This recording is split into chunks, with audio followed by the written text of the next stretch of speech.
I'm the boy with dreams.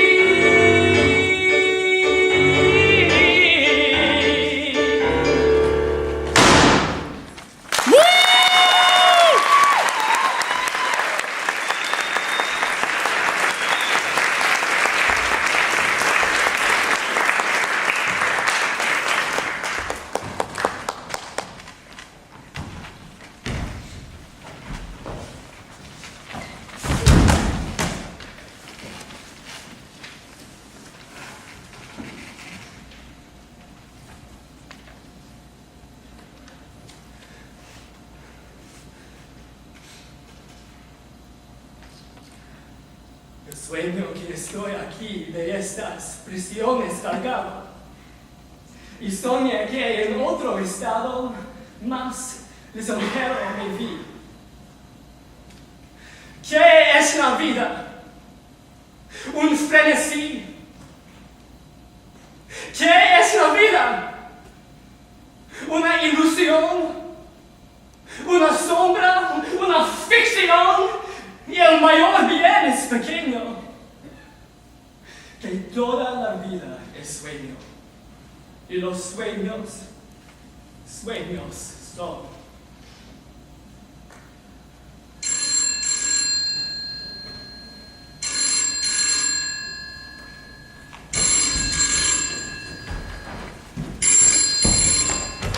Hello, Mom? Yeah, everything's all right. I'm just doing my homework. Yeah. What's your news?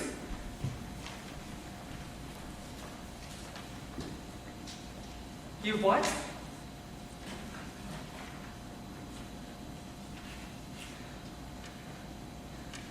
Yes, I'm still here. Mom, I gave up now. Why did you do it? I said, why did you do it? It's the end of peace and quiet we've been having. Mom, where is he? He can't hear us from in there. I'm not being disrespectful, Mom. There's a lot you don't know about. For your information, you know I still haven't got that science textbook I need? And you know why? He borrowed the money you gave me for it. You know what? I know only too well. He's my father. All right, Mom. Okay, then you just remember to start hiding your bag away. Because he'll be at your purse before long for money for booze. And when he's well enough to come down here, you better keep your eye on the till too, because that's also going to develop a leak. Then don't start complaining to me when he starts his old tricks again. No, I've had it. I'm not going to be the peacemaker anymore. If you two start fighting again, I'm leaving home. Mom, if you start crying, I'm going to hang up the receiver. All right, I heard you. Okay, what? No, Mom. No, Mom! Welcome home, old chum. Oh, no. Don't be silly, Dad. You being home is just about the best news in the world. Yeah. No, everything's all right here. Bloody depressing in there with everyone going on about their ailments, hey? Yeah. How are you feeling? Same as here. That's good. Coming down cats and dogs outside. Yeah. Just the perfect day for an old kip and a toss at Uncle Ned's. Yeah. Well, for starters, there's a nice pile of comics for you on the counter. Yeah. Submariner, Batman and Robin. Just your cup of tea. Yeah. No, I promise. Yeah, we'll spin a few yards when I get home tonight. Okay. All right. No, I'll come straight home.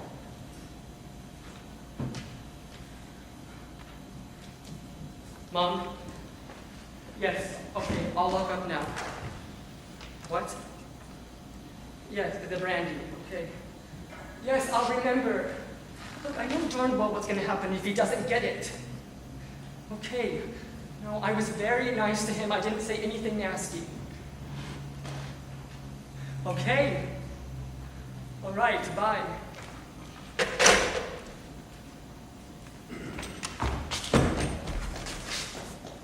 So don't just stand there, get on with it.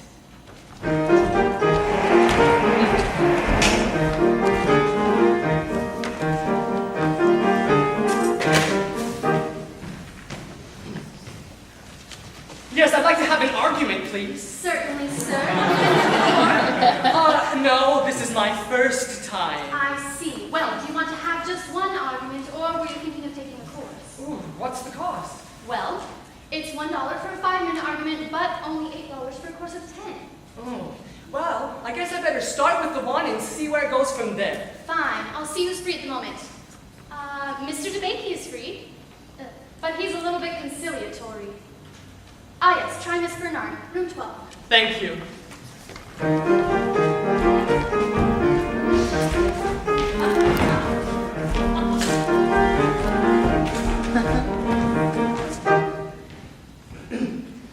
What do you want? Oh, I was still outside. Don't give me that!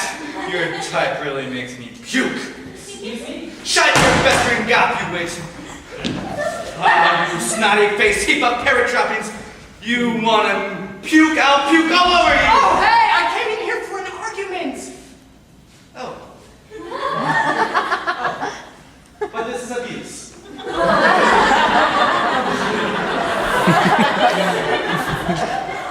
Well, that explains it. Where's Yes, the room? you want room 12A, just along the corridor. Okay, I'm very sorry. Not Thank at all. Stupid git.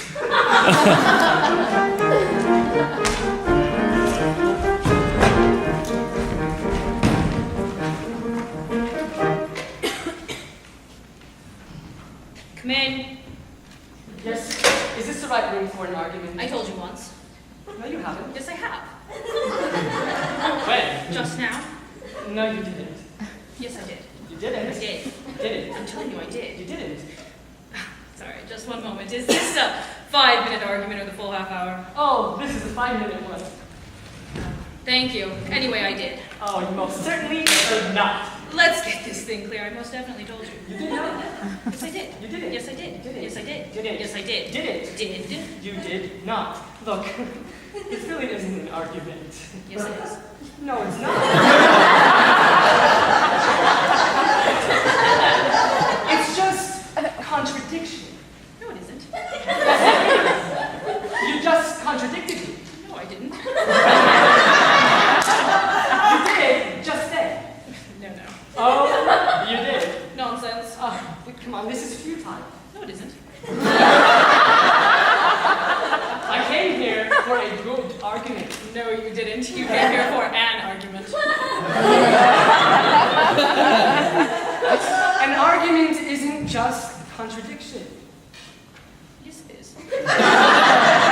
An argument is a series of connected statements intended to establish a definite proposition. No, it isn't. Yes, it is. It isn't just contradiction. Yes, it is. An argument is an intellectual process. Contradiction is the automatic gainsaying of any statement another person makes. No, it isn't. Okay, but it's just not saying, no, it isn't. Yes, it is. No, it isn't. Now look. Look. Good morning. What? That's it. Good morning. Excuse me? I'm sorry, but the 5 minutes is up. I was just getting interested. I'm sorry, but it's up. Okay. Well, that was never really 5 minutes just now. I'm afraid it was. No, it wasn't. I'm sorry, but I'm not allowed to argue with you until you've paid for another 5 minutes. Right. But that was never 5 minutes just now.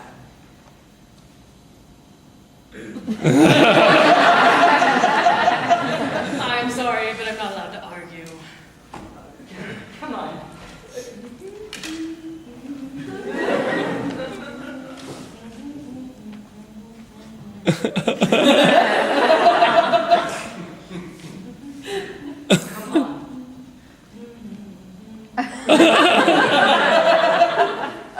Look, this is ridiculous. I'm sorry, but I'm not allowed to argue unless you've paid. All right. Right.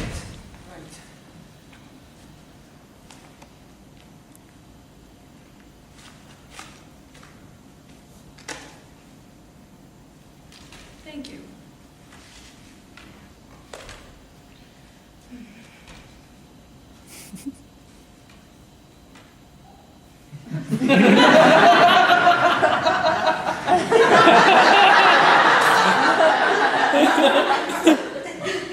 Well,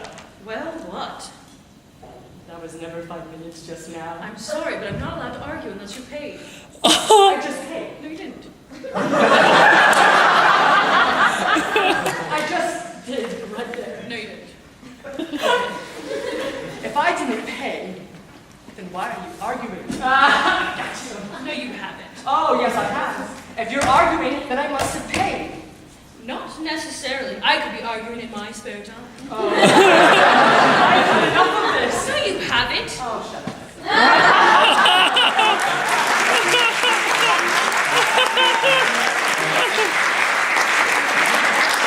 Yes, I'd like to make a complaint. You want to complain? Just look at these shoes. I've had them for 6 weeks, and the heels are worn right through.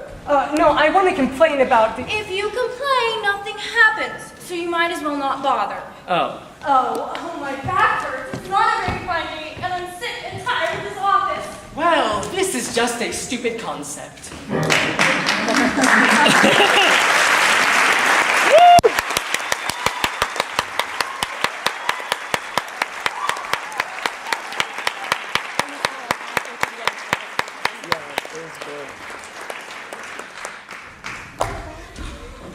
Isn't the world just full of wonderful things? I tell you right now, a fine woman is the greatest work of God. You can talk all you like about Niagara Falls and the pyramids, but they're not in it at all. Of course, up there at Yonkers, they came into the store all the time and they bought this and that, and I said, yes, ma'am. And that'll be 75 cents, ma'am. And I watched them. But today, I talked to one. Equal to equal. Equal to equal. And to the finest one that ever existed, in my opinion.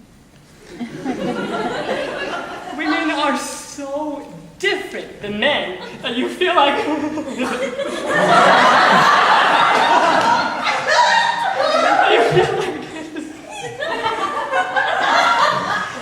You feel like laughing all the time.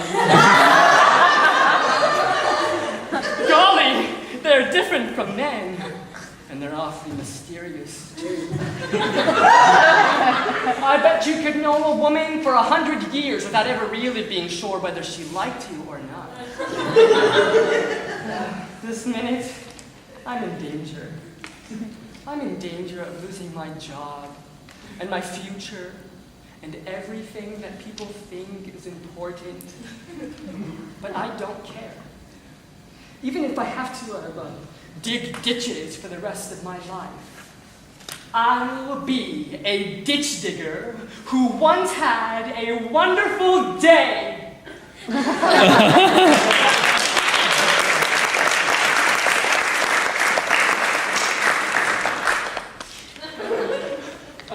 That I thought it could be in a woman. This is not she. This is Diomed's Cressida. If beauty have a soul, this is not she. If souls guide vows, if vows be sanctimonies, if sanctimonies be the God's delights, if there be rule in unity itself, this is not she. Within my soul doth conduce a fight. Instance, oh instance, strong as heaven itself, the bonds of heaven are slipped, dissolved, and loosed. The fragments, scraps, the bits and greasy relics of her o'er-eaten faith are bound to Diomed.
Am I a coward? Who calls me villain? Breaks my painted cross and plucks me by the beard and blows it in my face. Who does me this? Gives me the lie, the eye, the throat, as deep as to the lungs. Tweaks me by the nose.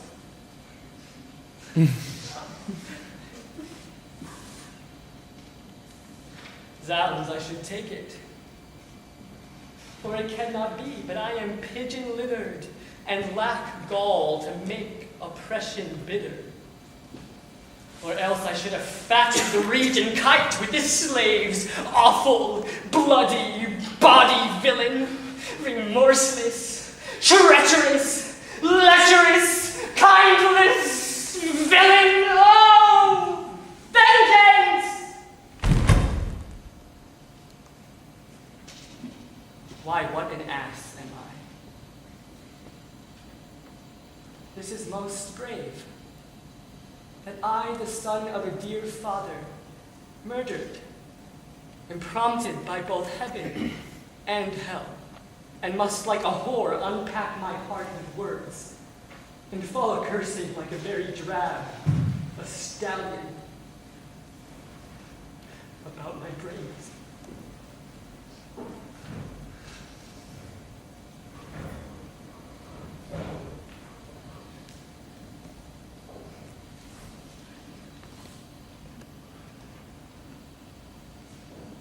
I've heard that guilty creatures sitting in a play have by the very cunning of the scene been so struck to the soul that they have proclaimed their malefactions. For murder, though it have no tongue, speak with miraculous organ. I'll have these players play something like the murder of my father before mine uncle. I'll tend him to the quick. I'll observe his looks. If he do but blench, I will know my course.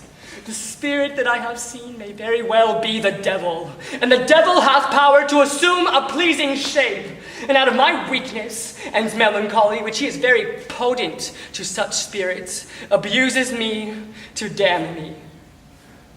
I'll have grounds more relative than this. The play is the thing wherein I'll catch the conscience of the king.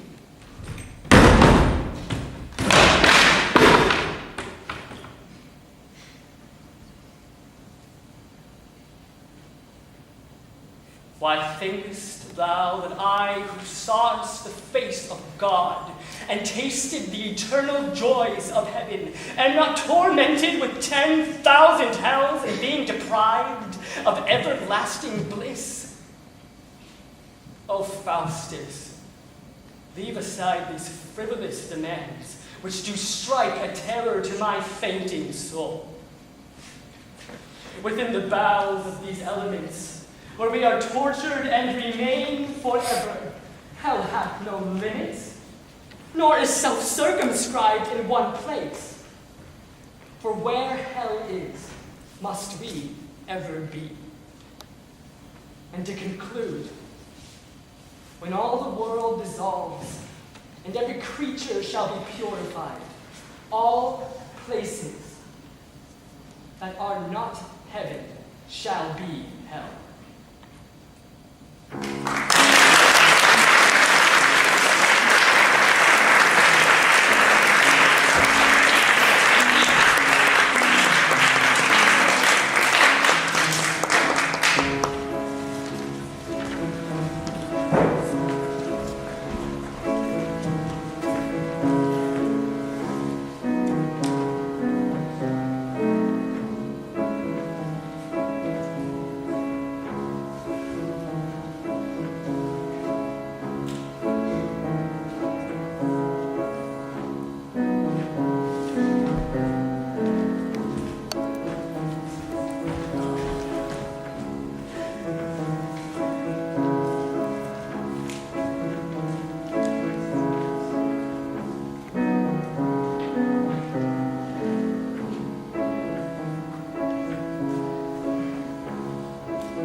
never hear is later, Henrik later. Yes, we know, Henrik, oh, Henrik, everyone agrees, Henrik, please, Henrik, you have a thought, you're fairly bursting with a personal discovery or problem, and it's, what's your rush, Henrik, shush, Henrik, goodness, how you gush, Henrik, hush, Henrik, you murmur, I only, it's just that, for my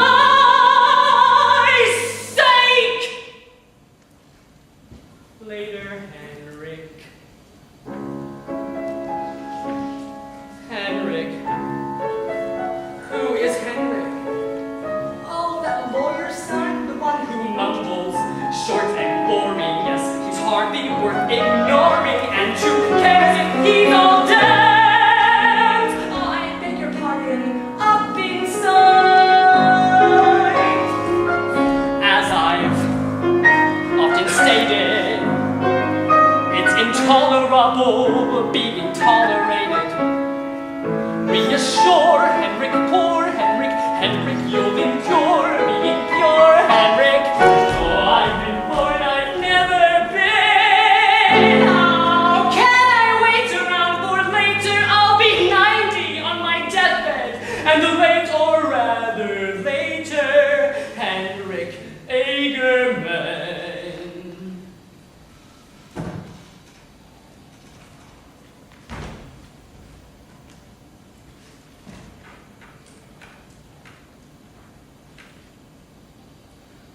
Doesn't anything begin?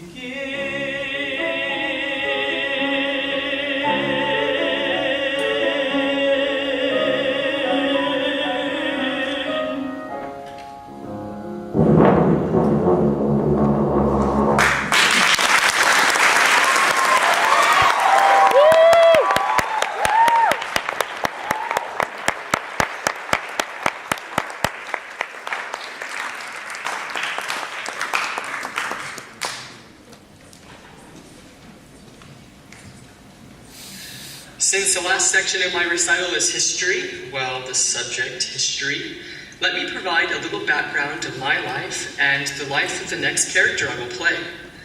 I suppose I could start way back here, my infant years in Fontana, California, or perhaps when I started kindergarten at Loma Linda Elementary School. But for the sake of time and relevance, I think it's best to start in the year 2003 on a lazy summer day. It was the last few weeks before starting the 7th grade. I was watching television and a commercial for the Book of Mormon came on. I was curious, so I ordered it and I had it mailed to my home. After reading it, I made the decision to be baptized into the Church of Jesus Christ of Latter-day Saints in November. In that same year, my history teacher invited students to join the history fair. His daughter Emily and I had become good friends in church and at school. She, knowing I was the dramatic and artsy type, asked if I would like to compete with her in the drama section of the history fair. This would involve writing and performing a script of a historical nature with strict guidelines to follow. The historical figure she suggested was Helmuth Huebner, who was obscure to me at first, but I came to know him very quickly and deeply. With this new knowledge, I was excited to share this story with the judges, who in turn were so inspired by this rare story of courage and sacrifice that our project swept through the school fair, the district fair, the regional fair, and we placed high honors in the state of California. Huebner came from an apolitical family in Hamburg, Germany. He belonged to the Church of Jesus Christ of Latter-day Saints. Shortly after middle school, he began listening to enemy radio broadcasts, which was strictly forbidden in Nazi Germany, being considered a form of treason. Moved by the BBC broadcasts, he began to compose various anti-war leaflets, of which he distributed throughout Hamburg with the help of his friends. Huebner was found guilty of conspiracy to commit high treason. It was highly unusual for the Nazis to try an underage defendant, much less sentence him to death, but the court stated that Huebner had shown more than average intelligence for a boy of his age. The monologue I am about to perform is Huebner's last words to the court, after which he was sentenced not only to death, but also to permanent loss of his civil rights, which meant he could be, and was, mistreated in prison with no bedding or blankets in his cold cell. Beheaded on October 27, 1942, Helmuth Huebner paid the ultimate price for the position he took, a position which, incidentally, he credited his religion for inspiring and leading him to. As such, Helmuth Huebner remains perhaps the foremost Mormon martyr of the 20th century, and my hero.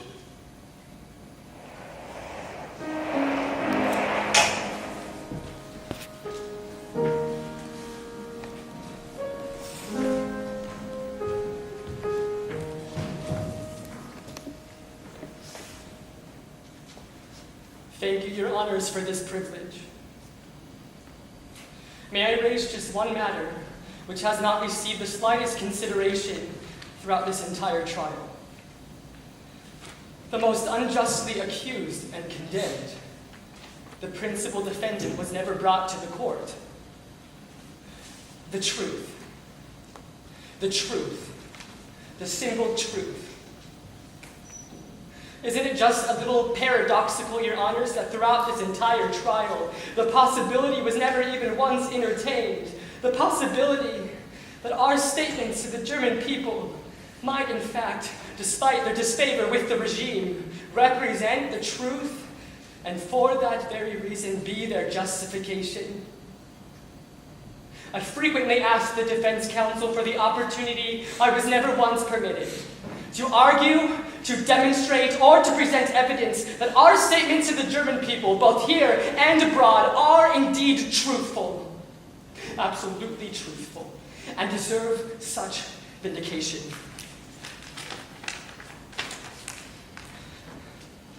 How very strange that an obscure boy of a little over 14 years of age should be thought a character of sufficient importance to attract the attention of the great ones.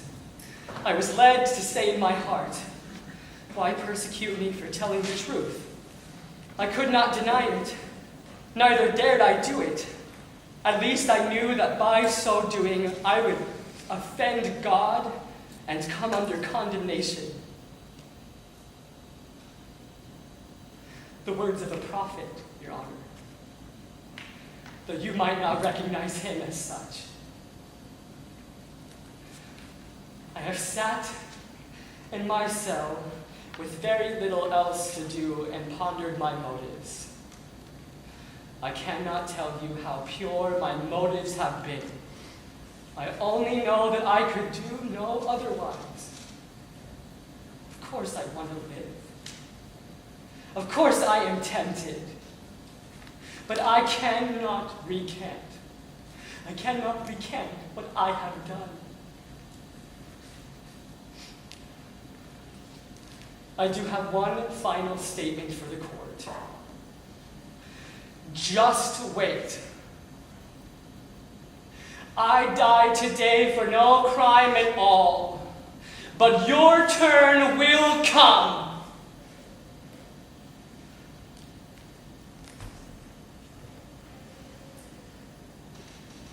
My dearest family, when you receive this letter, I will be dead.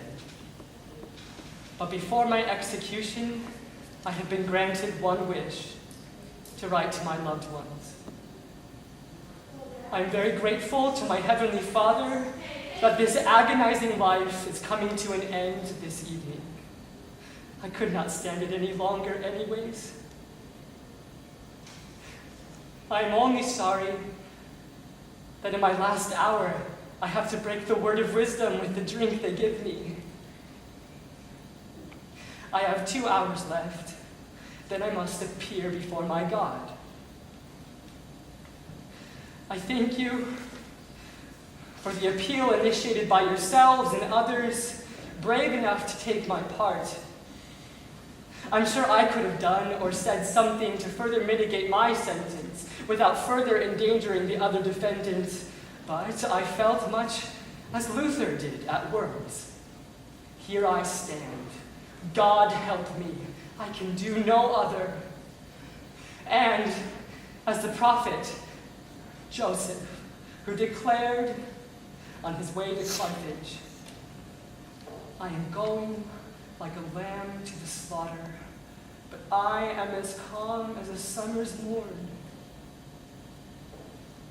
I have an offense void towards God and towards all men. If they take my life, I shall die an innocent man, and my blood shall cry from the ground of vengeance, and it shall be said of me, he was murdered in cold blood. Truly, though life is precious, just how precious one realizes at a moment like this. Precious, and I and life are about to part company. I would not change my course had I to do it over again. My only regret is for the anxiety and sorrow I have caused all of you. Greet the members for me. And tell Brother Zollner that even if he did denounce me, I forgive him. I plead for his forgiveness and that of any others whom I have caused anxiety or difficulty. Lastly, be assured of my love and my testimony of the restored church and gospel. I know that God lives and that he will be the proper judge of this matter. Until that happy reunion in that better world, I remain your Helmuth.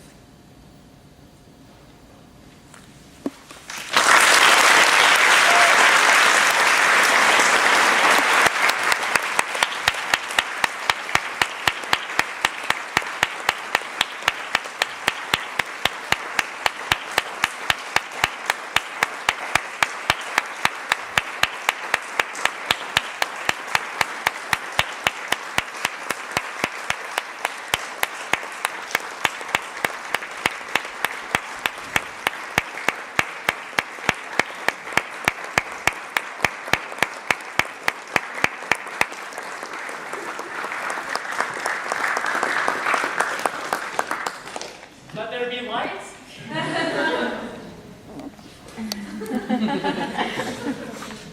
If we shadows have offended, think what this and all is mended. For you have but slumbered here. And while these visions did appear, and this weak and idle theme was no more yielding but a dream, gentles do not reprehend. If you pardon, we will mend. And as I am an honest puck, if we have unearned luck, now to escape the serpent's tongue, to make amends ere long, else the puck a liar call. So good night unto you all.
old man put a gun against his head, pulled the trigger, now he's dead.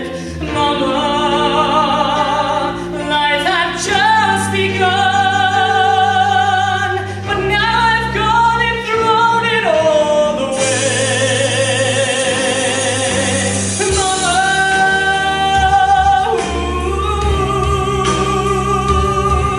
didn't mean to make you cry. I sometimes wish I'd never been born at all. Carry on, as if nothing really mattered. Yeah, I'm just getting old. We'll be singing in a little bit. Too late, my time has come. Send shivers down my spine. Body's aching all the time. Goodbye, everybody. I've got to go. Gotta leave you all behind and face the truth. Mama,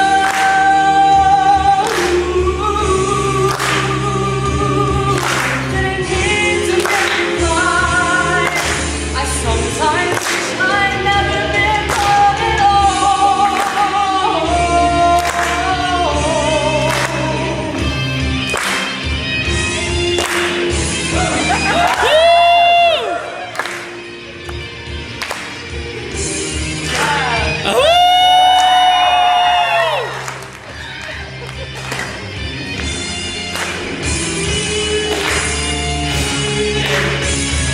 My friends!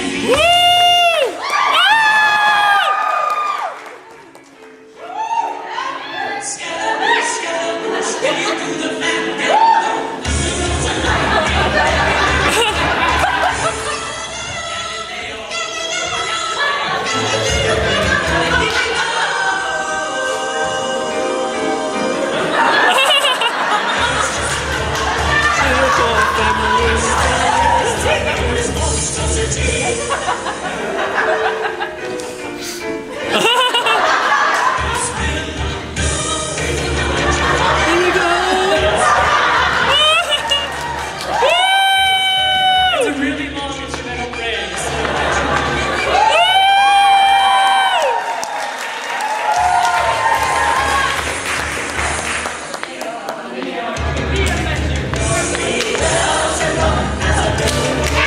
For me.